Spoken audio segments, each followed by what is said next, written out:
Move on to agenda item number 4. Entertainment Resort Complex, Universal Destinations and Experience Special Development Order Statutory Consultation Response. Following consideration of the Council's proposed response to the statutory consultation on the Universal Entertainment Resort Complex Special Development Order at the extraordinary meeting of Full Council on the 21st of August 2025, I will ask Councillor Spice to introduce her report on the final proposed response.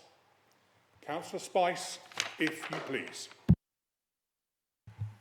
Thank you, Mr. Mayor.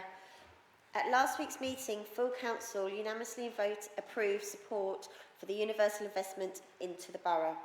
Members collectively agreed that this project will have a transformational impact on the borough, creating thousands of new jobs for residents, major new supply chain opportunities for our local businesses, the opportunity to leverage having the UK's #1 tourist destination in our area, and to regenerate our town centre. The opportunity to create wealth locally and benefit all our borough residents from this investment are vast. Council officers have reviewed the technical documents submitted by Universal and provided comment on each one. See Appendix E with amendments implemented as recommended by Full Council.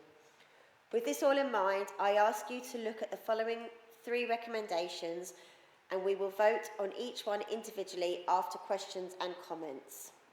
So recommendation 2.1. This is probably one of the most important decisions that the Council has ever made.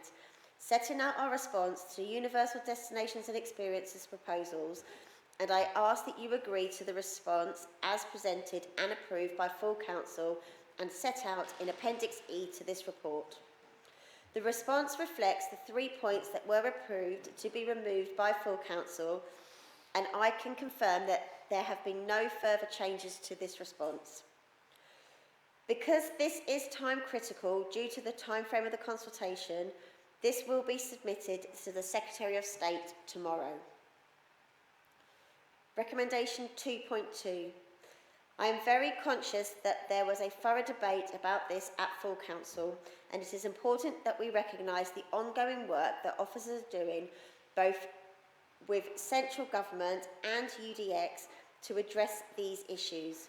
On this basis, we will continue to support this work and hold our officers to account, and we give a commitment for the exec to work with officers to agree the strategies as suggested by Full Council or any others that the exec think are appropriate. We also commit to monitor how the Council responds to and manages the concerns facing residents. Recommendation 2.3. We note the views of Full Council on formal scrutiny and that this will be referred to general purposes. But we also note that there is an action in the Stability Plan to review the current committee's structure. However, in the interest of full transparency, I propose to the Executive that we create a Members' Universal Project cross-party working group, which will include the Mayor as Chair and the Portfolio Holder. But to be clear, we are not proposing to reinvent the wheel, as irregular briefings are already held with the Portfolio Holder, Mayor and officers. This proposal will build on the work already taking place and strengthen cross-party transparency and working, and I ask that you support that. Thank you, Mr. Mayor.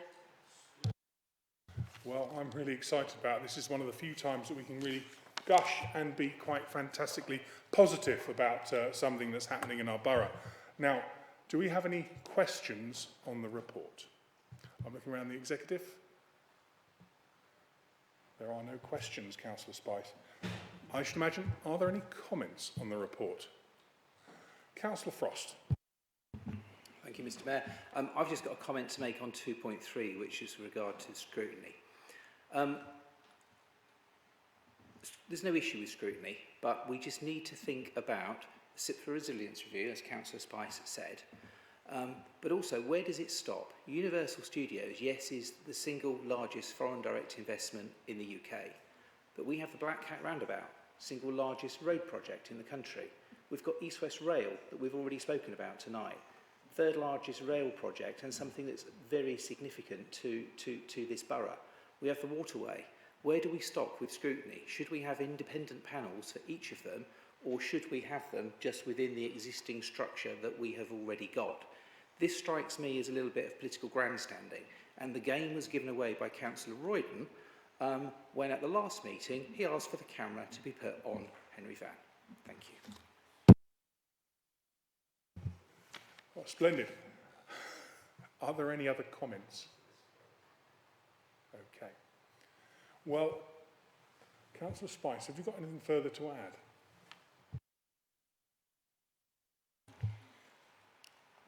I would just possibly like to repeat that this is an incredible opportunity for our borough, and I thank everybody for their support and everybody who has worked on this, and I will stop there. But thank you. Well, Executive, you've heard from Councillor Spice, and I think we should get behind his recommendations. It was discussed at length at full council, and I enjoyed the debate because it was a healthy one, but it came that all the councillors voted for it. I just thought that was absolutely fantastic, and it was approved unanimously, which again is very rare, and something that should be celebrated as well. It's supporting our residents in a wonderful business opportunity, and I've had so many people talk to me about this, the wonderful business opportunity and the growing economy of our town and how wonderful it's going to be, the business, the investment, the new opportunities where jobs and residents for contacts with local businesses will all work together, and I'm really sort of passionate that Universal brings a great benefit to our borough, and it is one of the largest direct business investments for decades, and it's chosen this town.